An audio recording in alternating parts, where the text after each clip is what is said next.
Standard 5 English Chapter 4. Hi students, in this video we go for the second part of the story The Elder Brother of your Marigold English textbook.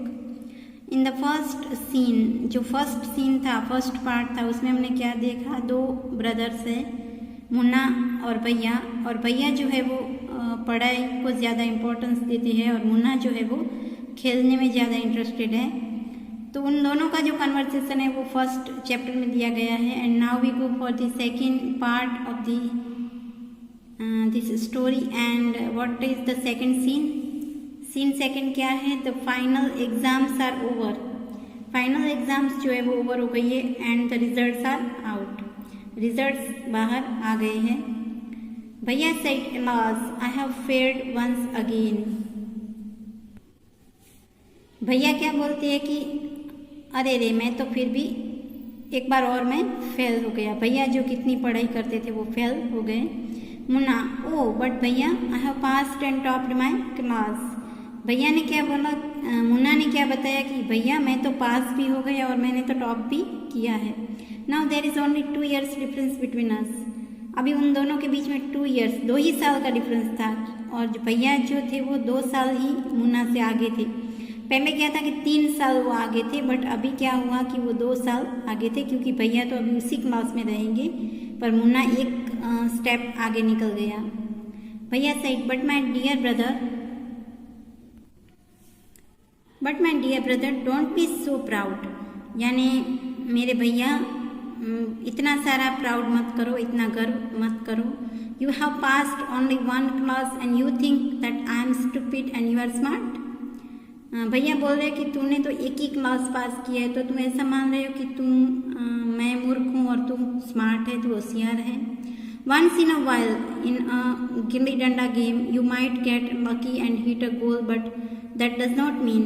अभी वो भैया जो है वो example दे रहे गिल्ली डंडा का, क्योंकि गिल्ली डंडा जो गेम होती है उसमें अगर आपको एक चांस ऐसा मिल जाता है कि जिसमें आपकी किस्मत अच्छी है और आपने गोल कर लिया, तो इसका मीनिंग ये नहीं है।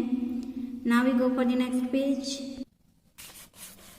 You have mastered the game. यानी गिल्ली डंडा में अगर आपने बाय चांस गोल कर भी लिया, आप लकी हो, तो इसका मतलब ये तो नहीं है कि आप गेम के मास्टर हो।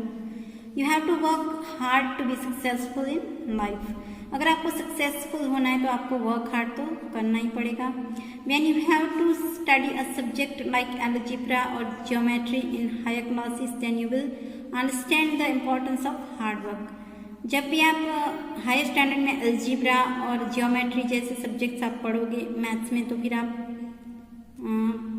आपको हार्ड वर्क तो करना ही पड़ेगा, क्योंकि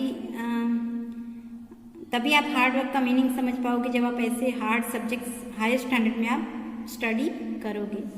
इन geometry if one writes ACB instead of ABC, the answer is marked wrong. In geometry, यानी geometry is a part of maths, उसमें अगर आप कोई भी सम में अगर ACB की जगह आपने लिख दिया ABC, तो आपका जो आंसर है वो रॉन्ग आएगा। The examiners will not spare you. Examiner जो चेक जो करेगा पेपर, वो आपको नहीं बचा पाएगा, क्योंकि it is wrong. They want you to learn word by word from the text book. यानी जो एग्जामिनर्स है, जो चेकर्स है, पेपर चेक करते हैं, तो वो तो ऐसा चाहेंगे कि आप टेक्स्ट बुक का वर्ड टू वर्ड रीड करो। मुन्ना सेड, "ओ भाई साहेब, this is scary. I don't think I want to go to the 9th class now." ओ भाई साहब, यानी अभी मुन्ना जो है वो अपने भैया की ये बड़ी बड़ी बातें सुन के थोड़ा वो हो जाता है, कंफ्यूज और थोड़ा इरिटेट भी हो जाता है। वो बोलता है, "ओ भाई साहब, अरे भैया, दिस इज स्कैरी। ये तो एक डराने की बात हो गई। I don't think I want to go to the 9th class now, क्योंकि मैं तो अभी 9-10 साल का हूँ, तो मैं अभी 9th क्लास में थोड़ी ना जाऊँगा। But I will still complete my day's homework so that I get no punishment in class. But मैं अपना जो होमवर्क है डे टू डे का, मैं रोज़ वो कंप्लीट कर लूँगा, तो मैं क्लास में मुझे पनिशमेंट नहीं मिलेगी। मीन्स मुझे पनिशमेंट नहीं मिलती है, क्योंकि मैं अपना जो डे टू डे वर्क है, होमवर्क, वो कंप्लीट कर लेता हूँ। भैया सही, Just today, we were asked to write a short essay on the topic of punctuality in 4 pages. भैया said that just today, यानी आज ही देखो कि we were asked, हमें क्या मिला था स्कूल में, क्लास में हमें क्या मिला था कि शॉर्ट ऐसे लिखना था. टॉपिक क्या था? पंक्चुअलिटी. 4 पेजेस का शॉर्ट ऐसे लिखना था. And imagine, can something be written on 4 pages and still be short? It's also mixed up. यानी कैन समथिंग बी रिटन, यानी क्या ऐसा हो सकता है कि 4 पेज हम लिखे और वो भी छोटा, तो वो ऐसा कैसे पॉसिबल है? इट्स ऑल्सो मिक्सड अप, यानी ये तो बहुत मिक्सिंग वाली चीज़ है कि एक तो आप बोलते हो 4 पेजेस लिखो और फिर बोलते हो शॉर्ट लिखो, तो how it will be possible? ये कैसे है? 4 पेज अगर हम ऐसे लिखते हैं तो वो छोटा तो नहीं होगा, शॉर्ट तो नहीं होगा, उसको हम शॉर्ट ऐसे नहीं बोलते. तो ये सब मिक्सिंग वाला काम है. तो भैया थोड़े कंफ्यूज हो गए. Munna said thinking aloud, thank God it was time for school or else the scolding would have gone on and on. Thinking aloud, यानी ऐसे जोर से वो थिंक जो सोचने लगे और बोलने लगे थैंक गॉड कि अच्छा है. It was time for school or else the scolding would have gone on and on. यानी मुन्ना ये सोचने लगा कि thank God it was time for school or else, यानी ये कोई भी टाइम हो, स्कूल का हो या फिर कोई और टाइम हो. The scolding would have gone and gone, यानी स्कोल्डिंग यानी उन दोनों का जो भैया जो उसको डांटते थे वो उसका स्कोल्डिंग यानी उनकी डांट तो चालू ही रहती थी. Now we go for the next scene number 3. The results were out once again and it so happened that Munna passed and Bhaiya failed again. Bhaiya was really upset. Munna was also sad seeing his brother so unhappy. Bhaiya now becomes gentler with Munna. Munna became naughtier because of this and studied even less than before. Now the third scene came और उसमें क्या हुआ कि जो results एक बार और exam हुई और रिजल्ट आ गया, तो फिर उसमें भी क्या हुआ, सेम कंडीशन की भैया जो है वो फेल हो गए और मुन्ना है जो पास हो गया. अभी भैया वो एकदम अपसेट हो गए और मुन्ना भी अपसेट हो गया क्योंकि उसके भैया अपसेट थे. और भैया जो है वो थोड़ा मुन्ना के साथ थोड़ा जेंटली बिहेव करने लगे क्योंकि मुन्ना तो पास हो गया था. मुन्ना बिकेम नॉटियर और मुन्ना कैसा हो गया, पहले से भी ज़्यादा मस्तीखोर हो गया. और अभी वो क्या करता था कि पहले से कम पढ़ाई करने लगा क्योंकि उसको ऐसे लगता था कि मैं तो पास हो जाता हूँ. Now we go for the next.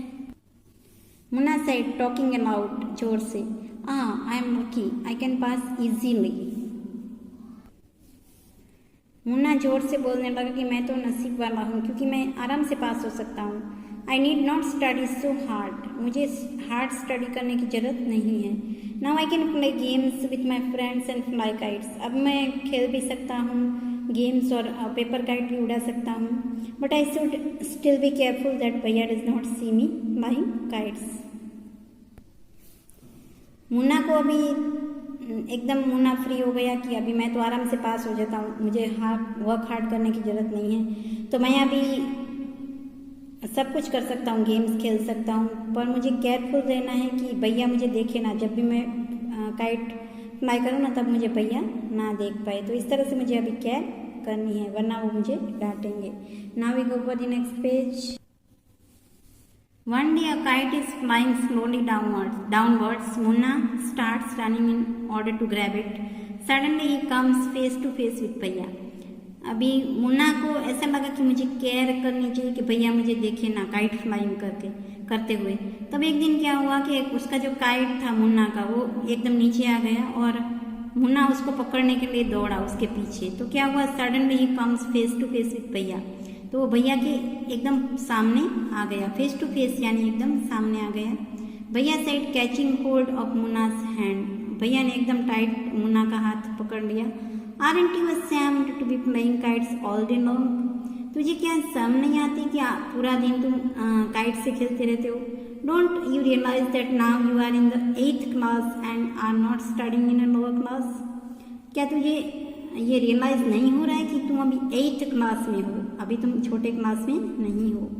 If you think that I am just 1 class ahead of you and I can't say anything, अगर तुम ऐसा सोचते हो कि मैं तो सिर्फ एक ही क्लास तुमसे आगे हूँ और मैं कुछ नहीं बोल सकता, यू आर रॉन्ग, तुम गलत हो। I am 5 years older than you are, मैं तुमसे एक क्लास आगे हूँ तो क्या हुआ, मैं तुमसे 5 साल बड़ा हूँ। एंड विल ऑलवेज बी, और वो हमेशा रहूँगा। Understanding doesn't come only from reading books, यानी अंडरस्टैंडिंग जो मैच्योरिटी है ना वो सिर्फ बुक रीड करने से नहीं आती है। Look at maa and baba, mummy और पापा को देखो। Maa has never gone to school and baba has only passed 5th class. Mummy तो कभी स्कूल गए भी नहीं और बाबा यानी पापा जो है वो सिर्फ उन्होंने 5th तक ही पढ़ाई की है। नाउ मुन्ना सेड रियली भैया, इज दैट ट्रू? क्या भैया ये सच बात है कि पापा सिर्फ 5 तक पढ़े हैं और मम्मी ने तो पढ़ाई ही नहीं की? Now we go for next page. भैया said yes, there are 1,000 things that they know more than you or me. हाँ, फिर भी उन्होंने पढ़ाई देखो नहीं किया है, फिर भी ऐसी बहुत सारी चीज़ें हैं, 1000 मीन्स बहुत सारी ऐसी चीज़ें हैं जो वो हमसे ज़्यादा जानते हैं। And even if we have studied the wisdom of the whole world, माँ एंड बाबा will always have the right to explain to us and correct us.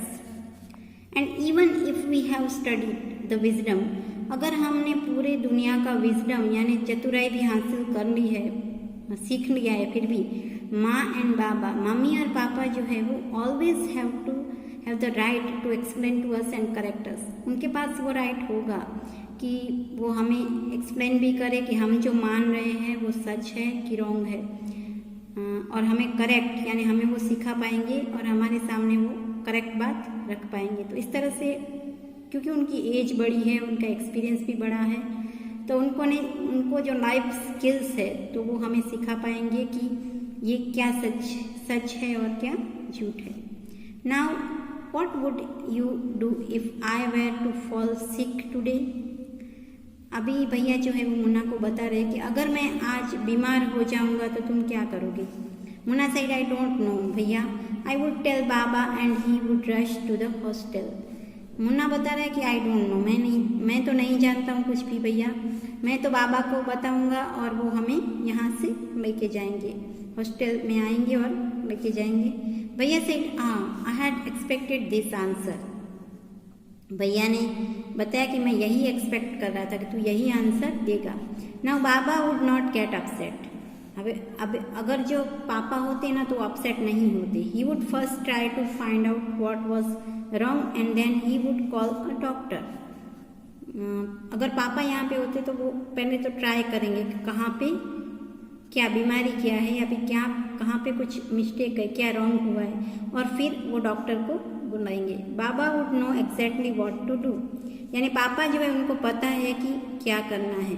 They have more experience than us, उनके पास हमसे ज़्यादा experience है, भले उन्होंने पढ़ाई नहीं की है पर उनके पास लाइफ स्किल्स है जो उन्हें हमसे बड़ा बनाती है, यानी उनके पास हमसे भी ज़्यादा ज्ञान है। Munna said with tears in his eyes, Munna ने बोला कि फिर उसके आंख में आंसू आ गए, भैया I am sorry, what you से इज़ ट्रू।